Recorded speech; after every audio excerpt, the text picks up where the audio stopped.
जो शेष देव हैं उनके जो है स्पर्श मात्र देव ने अपनी देवी का स्पर्श भर कर लिया, उनकी काम वासना शांत हो गई। इसी प्रकार से देवियों की रूप और जो कुछ देव हैं वो मात्र अपनी देवी के रूप का अवलोकन करते हैं, उससे उनकी आकांक्षा पूर्ण होती है।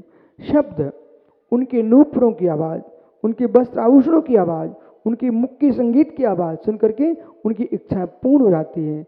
और मनाहा कुछ देव जो है 16वें स्वर के जो मुख्य देव हैं वो मात्र अपने मन में देवी का स्मरण करते हैं। ऐसे देवियां भी देवों का स्मरण करते हैं, उनकी काम वासना शांत हो जाती है। एक पक्ष। अब दूसरा पक्ष ग्रहण करना है कि आप संयम का पालन कर रहे हो तो यदि आपके अंदर भी किसी को स्पर्श करने के परिणाम हो रहे हैं, स्पर्श भी कर रहे हो राग पूर्वक, वो भी तुम्हारी अब्रह्म भाव है। रूप देखना, अवलोकन करना, ठीक है। आपको बिठाने की किसी को आवश्यकता क्या है? यदि विषम लिंगी है, स्त्री पुरुष है, कोई भी है, त्यागी वृत्ति है और किसी को बार बार देखने की इच्छा रख रहे हैं, एक प्रकार से उनके मन में रूप अवलोकन नाम का अब्रह्म भाव है। रूप अवलोकन का अब्रह्म भाव है। और आपको मालूम है कि मेरे देख करके किसी का राग बढ़ता है तो आपका कर्तव्य है कि आपको माताओं नहीं बैठना चाहिए वहां। परंतु ये भी जैसा आप स्पष्ट मानना, आप समझा सकते हो पर रागियों को सुधार नहीं सकते हो। भाई आपको लेक्चर दे देंगे, आपको समझा देंगे, सारी परिभाषा बता देंगे आपको, फिर भी बेचारे अपनी आदत की लाचार, आदत से दूर नहीं हो सकते। माता बुरा नहीं मानना, जो है सो है। मैं कहूँ ऐसा मत करना, लोग छुप के काम करेंगे, छुप के बैठेंगे, छुप के बैठेंगे। अपने घर में देखो ना आप। परंतु आगम क्या कह रहा है? रूप अवलोकन ये भी अब्रह्म है। शब्द तो कुछ नहीं है, हजारों किलोमीटर दूर, क्या लाखों करोड़ों किलोमीटर दूर व्यक्ति रहते हैं, कुछ नहीं है। जिससे तुम्हारा राग है उससे बातें करके अपनी इच्छाओं की पूर्ति करते हैं। यदि आप शब्द भी सुन रहे हो तो वो भी अब्रह्म भाव है। भास्कर नंदी ने इस विषय की अपनी व्याख्या मनुष्यों में भी लगाई है।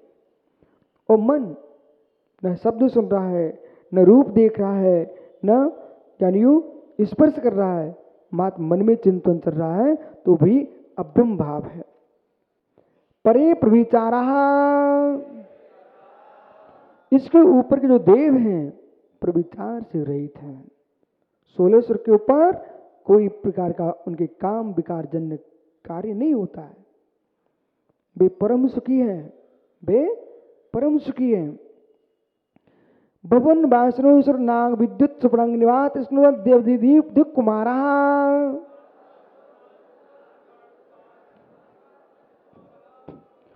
ये भवन वासी देव है, इनके नाम के अंदर कुमार लगा हुआ है। तो कुमार से तात्पर्य ब्रह्मचारी मत समझ लेना। कुछ लोग इनको ब्रह्मचारी समझते हैं, ब्रह्मचारी नहीं है। इनको बच्चों जैसे, कुमार जैसी वेशभूषा, वाहन, यान, वस्त्र, आभूषण, रूप, रंग और अवस्था इनको कुमारों की जैसी अच्छी लगती है, इसी रूप में रहते हैं, इसलिए इनको कुमार कहा है। ओ असुर कुमार, नांग कुमार, विद्युत कुमार, सुरपूर्ण कुमार, अग्नि कुमार, बात कुमार, स्थित कुमार, उदधि कुमार, दीप कुमार और दिक कुमार, ये भवनवासी देवों के 10 भेद हैं। व्यंतरा किन्नर किम पुरुष महोरव गंधर्व यक्ष राक्षस भूत पिशाच, ये व्यंतरों के भेद हैं। यही ज्यादा उपद्रव करते ना। हाँ देखो भाई, सूने मकान मत रखो, मकान में कचरा मत रखो, सूने स्थान, शून्य मकान, कचड़े के ढेर इन लोगों को बड़े पसंद है। वह भीतर प्रवेश कर जाते हैं। आपके स्वयं के मकान भी कमरा बंद है और कभी खुलते ही नहीं है, कुछ दिन बाद तुम खोल भी नहीं पाओगे। समझ रहे ना? कम से कम दिन में एक बार होके आओ। और जहां तुमने घरों में घोड़े डालना प्रारंभ कर दिए वहाँ पर भी व्यंतरों का वास होता है, क्योंकि इन व्यंतरों के अलग अलग स्थान है, अलग अलग इनकी वो है। तो व्यंतरा किन्नर, ये किन्नर हैं, इनको नाच गाना ही पसंद होता है। जहाँ पंडित जी याद करो, जब आपके यहाँ नमोकार मंत्र का पाठ हो रहा था, आचार्य महाराज शांति पाठ करते थे, एक माँ आकर के झूमना शुरू कर देती थी चेताले मंदिर में। जब जब शांति धारा हो ना, वो इतनी झूमती थी, लगता था कि कहीं गिर ना जाए, पर उसको कुछ नहीं होता था। पर हुआ ये कि उस नमोकार मंत्र के पाठ से उसे लाभ ये हो गया, उस पाठ के बाद उसका व्यंतर शांत हो गया। ये महामंत्र की महिमा है। विघ्नोगा प्रणम्यांति शाकनी भूत पन्निका विष्णु निरुस्ता में आती स्त्री माने जिनेश्वरे। तो मतलब किन्नर जाति का जो देव होता है व्यंतर, उसको नाच गाना ही पसंद होता है। वो नाच गाना जहाँ प्रारंभ हुआ, उसके पैर थरकना शुरू हो गए। तो ये किन्नर जाति के देव हैं। किम पुरुष, महुरव, गंधर्व, यक्ष और राक्षस और सबसे खोटे पिशाच, भूत और पिशाच, ये लग जाए। ये जरूरी नहीं है कि इनको बैर ही हो, ये भी ध्यान रखना। ये जरूरी नहीं कि बैर हो तभी सताएंगे आपको। यदि आप सुंदर लग रहे हैं ना, तब भी आपको तंग कर सकते हैं। और यदि आपने सुगंधित द्रव्यों का ज्यादा सेवन किया, पुराने लोग क्या करते थे मालूम, बच्चे को दूध पिलाया, ऊपर से राख पकड़ा दी, मुख में डाल दी, बोले भैया। तो इन लोगों का क्या ना, किन्नर आदि भूत प्रसाद जो देव होते हैं, ये कौतूहली होते हैं। देवों का काम कौतूहल करना, कीड़ा करना देवों का काम है। तो कीड़ा के बस भी लोगों को तंग कर देते हो। आप भी तो करते हो ऐसा। सुंदर सुंदर बच्चे देखते ना किसी के, तो आप गाल खींच देते उसके। ये क्यों करते हो? आपको अच्छा लग रहा ना। एक आदमी को व्यंतर लग गया, वो कुंडलपुर गया, दमो कुंडलपुर। तो जब मंत्रवादी क्या उसको ठीक कराने ले गए, उसने पूछा भाई क्यों परेशान कर रहे हो? बोलो क्यों, कुछ नहीं, मुझे अच्छा लग रहा था इसलिए मैंने परेशान कर दिया इसको। दूसरी बात है ना, कहीं भी लघु शंका जाओ, दीर्घ शंका जाओ, किसी के स्थान पर बैठो, वहां निश्चय का प्रयोग किया करो। जैसे मंदिर में आप करते हैं ना निश्चय, ऐसे मुनियों के लिए तो निषेध का इसका कर्तव्य में रखा गया है। निश्चय का प्रयोग करो। भाई किसी का स्थान है, आप वहां गए हो, उसकी अनुमति तो लो। जब वापिस आओ तो असही का प्रयोग करो। मंदिर में जैसे प्रवेश करते ना, तो वहां तो करना ही चाहिए। ऐसे कोई तपस्वी साधु जिस कक्ष में रह रहे हैं और संलेखना चल रही है, कोई की समाधि चल रही है, उनके कक्ष में भी निश्चय बोल के जाओ। ज्योतिष कहा सूर्या चंद्रमसो ग्रह नक्षत्र तारकाश्च। ज्योतिषी देवों के 5 वेद हैं, सूर्य, चंद्रमा, ग्रह, नक्षत्र, प्रकीर्णक और तारे, ये ज्योतिषी देवों के भेद हैं। मेरु प्रदक्षिणा नित्य गत्यो नृलोके। और ये ज्योतिषी देव नित्य ही नृलोक, मध्यलोक में, ये मध्यलोक में सुमेरु पर्वत की प्रदक्षिणा लगाते रहते हैं। और इनकी प्रदक्षिणा के माध्यम से तत्कृता काल विभागा, इनके माध्यम से काल का विभाग होता है। जहाँ ये दिखाई देते हैं वहाँ दिन और रात का भेद होता है, और दिन रात के भेद से ही काल का विभाग होता है। ऐसे एक सूर्य एक चंद्रमा मात्र नहीं है, अधिक से अधिक 72 सूर्य और 72 चंद्रमा, पूरे 2.5 द्वीप की बात करना। जम्मू द्वीप में 2 सूर्य 2 चंद्रमा। जो सूर्य आज आता है वो कल नहीं आता है, जो कल आएगा वो आज नहीं आएगा, जो चांद आ जाए वो कल नहीं आएगा। उनको प्रदक्षिणा लगाने में इतना समय लगता है कि दूसरा सूर्य आता है, दूसरा चांद आता है। एक ही सूर्य चांद नहीं होते हैं, इसलिए। और संपूर्ण लोक में आप इनकी व्याख्या करोगे, असंख्यात चांद, असंख्यात सूर्य इस प्रकार से है। जहाँ कोई ये स्वीकारता है कि बस विश्व में एक ही सूर्य है, एक ही चांद है, ऐसा नहीं है। असंख्यात सूर्य, असंख्यात चांद है। परंतु जम्मू द्वीप में जहाँ आप हो, वहाँ 2 सूर्य 2 चांद हैं। इस प्रकार से एक इनके माध्यम से काल का विभाग होता है। और दिन रात का विभाग होता है। काल जो है विभार काल, निश्चय काल। जो तत्कृता काल विभागा जो सूत्र है ये व्यवहार काल को बताता है। निश्चय काल तो नियत है, निश्चय काल नियत है जिसका वर्तमान लक्षण है। कल अपन देखेंगे 5वें अध्याय में वर्तमान जिसका लक्षण है वो निश्चय काल है। जो आप घड़ी घंटा आदि दिन रात का व्यवहार करते हो, उत्सर्पणी अवसर्पणी का विभाग करते हो, ये सब तत्कृता काल विभागा सूत्र लगाना। और बाकी की जो जैसे कि घड़ी चल रही है, कांटा उसका कांटा चलते दिख रहा है पर कांटा जिस पर चल रहा है वो चलते नहीं दिख रहा है। देखो ना, वो घड़ी लगी हुई है, वो आपके हाथ में कांटे वाली घड़ी को देखो, कांटे चलते दिख रहे हैं परंतु जिस पर कांटा चलता वो नहीं चलता। वो जो धुरी है वो चलती नहीं, स्थायी है। चक्की में कील, चक्की में कील जिस पर चक्की का पाटा घूमता है वो स्थिर है, वो चलता नहीं है। कील कील चलती नहीं है, कील किसी को चलाती भी नहीं है, पर कील के बिना पाटा चलता नहीं है। यही निश्चय काल है। निश्चय काल किसी को परिवर्तन कराता नहीं, निश्चय काल किसी से परिवर्तित होता नहीं, पर निश्चय काल के बिना कोई द्रव्य में परिवर्तन होता नहीं। प्रणमनशीलता वस्तु का धर्म है, प्रणमनशीलता वस्तु का धर्म है, पर प्रणमन के लिए सहकारी कोई निमित्त साधन है उदासीन, उसका नाम काल द्रव्य है। अपन उसको कल विचार करेंगे। बहिर्वसतः,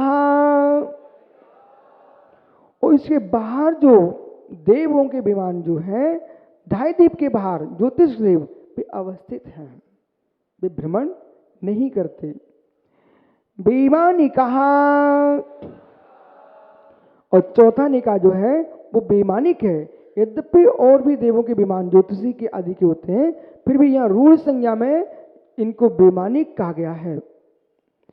कल्पोपन्ना कल्पातीतश्च, इनके दो वेद हैं, कल्पोपन्न और कल्पातीत। जिनकी सौधर्म ईशान आदि इंद्र सामानिक आदि जो कल्पना की जाती है वो कल्पोपन्न है। जहाँ पर कल्पना समाप्त हो जाती है मात्र अहेमेंद्र होते हैं, वे कल्पातीत कहलाते हैं। ऊपरी ऊपरी, कल आपने सूत्र पढ़ा था नरकों का, उसमें आपने पढ़ा था अधो अधा। नरक जो होते हैं वो नीचे नीचे होते हैं, और स्वर्ग जो होते हैं वो ऊपर ऊपर होते हैं। तो ऊपरी ऊपरी, ऊपर ऊपर के स्वर्गों में जाना है तो जाने के विचार से नहीं जाएंगे आप, ऊपर ऊपर परिणामों की विशुद्धि होगी। श्रेष्ठ देव बनने के लिए भी, अब देखो व्यवहार की बात समझो, राकेश पंडित जी, देवों का भी उपास नहीं किया जा सकता है। श्रेष्ठ देव बनने के लिए भी श्रेष्ठ साधना ही करना पड़ेगी। प्रार्थना करने से देव भी नहीं बन सकते। और धर्म क्षेत्रों में माताओं धर्म तो करना, किसी क्षेत्र विशेष से राग तब भी नहीं करना। और किसी मंदिर विशेष से, तीर्थ विशेष से तुम्हारा राग हो गया, वहाँ की व्यवस्था में तुम संलग्न हो गए और कहीं राग नहीं छोड़ पाए अंतिम समय तक, समाधि के काल तक, उसी क्षेत्र में व्यंतर आके घूमना पड़ेगा। इसमें कोई शंका मत करना। जो मंदिरों में चमत्कार तुम्हें दिखाई देते ना कहीं कहीं, एक शंका का मैं आपको समाधान कर दूं आगम से, नहीं तो लोगों की बहुत गलत धारणा चल रही है। तिजारा के चंद्रपुर भगवान का चमत्कार, कचनेर के पारसनाथ का चमत्कार, पदम प्रभु भगवान का चमत्कार, थोड़ा ध्यान दीजिए। भगवान भी त्यागी होते हैं, वे सिद्ध हो चुके हैं, वे चमत्कार दिखाने कैसे आएंगे? इतना दिमाग नहीं लगाते लोग। वे बेत्रागी हैं, सिद्ध सलापे सिद्ध बन के बैठे हुए हैं, वे चमत्कार नहीं दिखाएंगे। हमारे चमत्कार तो होता है, इसे किसने मना किया? चमत्कार तो मैं भी मानता हूं, चमत्कार होता मयूर, पर किसके द्वारा? भगवान पर उपचार जाता है। जिस भगवान की प्रतिमा की आप अच्छे से पूजा करोगे, अच्छे से भक्ति करोगे और गहनतम आराधना करोगे मित्र, उनके अधिष्ठाता जो देव हैं वे चमत्कार दिखाते हैं, भगवान चमत्कार नहीं दिखाते। समझ में आ रहा कि नहीं? कौन दिखाता है? देव दिखाते हैं, और देवों का कर्तव्य उनको दिखाना चाहिए, और तुम्हारा कर्तव्य है भगवान की अच्छे से पूजा करना चाहिए। एक एक बीजाक्षर के हजार हजार अधिष्ठाता देव होते हैं, और जिसने अच्छे से बीजाक्षर की आराधना की है वह चमत्कार प्रारंभ हो जाते हैं। भगवान का अभिषेक करो तो मंत्र पूरक करो, उस गंधोदक को लगाओ, फिर देखो क्या आनंद आता है। और सीधे कलश डाल दिया है वो अलग विषय है। तुमसे कोई मंत्र ना बने, नमोकार मंत्र पढ़ के अभिषेक करो, लेकिन सीधा अभिषेक मत करो, मंत्र बंद होने नहीं चाहिए। और मयूर एक और विशेष ध्यान की आवश्यकता है। कुछ लोग जो है ना शांति धारा करते, शांति धारा, उस शांति धारा में मंत्र में गाने बजाना शुरू कर देते हैं और धुन निकालते हैं। विधान आदि में आधा मंत्र कमलंकुर ने पढ़ा, आधा मंत्र राकेश ने पढ़ा। यदि विशिष्ट साधना, विशिष्ट दृष्टि से तुम विधान कर रहे हो ना, ये आधा आधा काम कभी नहीं कराना। प्रतिष्ठाचार को अपनी गद्दी संभालना चाहिए। यदि उसको विशिष्ट कोई दिखाना, क्यों पंडित जी? अपनी गद्दी पर स्वयं पूरे मंत्र पढ़ेगा ना, उसका अलग प्रभाव पड़ेगा। जो तालबाजी से, संगीत से जो मंत्र पढ़ रहे हैं ना, वो मंत्रों की शक्ति छीड़ होती है। आज शाम को मैं बताऊंगा आपको। जितना गंभीर होकर मंत्र का पाठ होगा उतना शक्तिमान होगा। शांति धारा टूटने नहीं चाहिए। अच्छा, एक विशिष्ट बात ध्यान रखना, जब आपको उस धर्म पर, समाज पर, देश पर कोई संकट की घड़ियां दिखे तो मित्र ध्यान रखना, सबसे प्राचीन अनादि काल का कोई महामंत्र शांति मंत्र है। तो इस बात को ध्यान रखना, आप गलत में मत लेना। ये छिंदे छिंदे भिंदे भिंदे जो मंत्र है ये भी शांति मंत्र है, आपको पढ़ना चाहिए। लेकिन जब विशिष्ट आवश्यकता पड़े तो इसकी जगह नमोकार मंत्र और चत्तार मंगल पढ़ना चाहिए आपको। जितने बड़े बड़े प्रतिष्ठाचार होते हैं जब विशिष्ट विधान पंचरण कराते हैं, फिर ये दूसरा शांति मंत्र प्रारंभ करते हैं।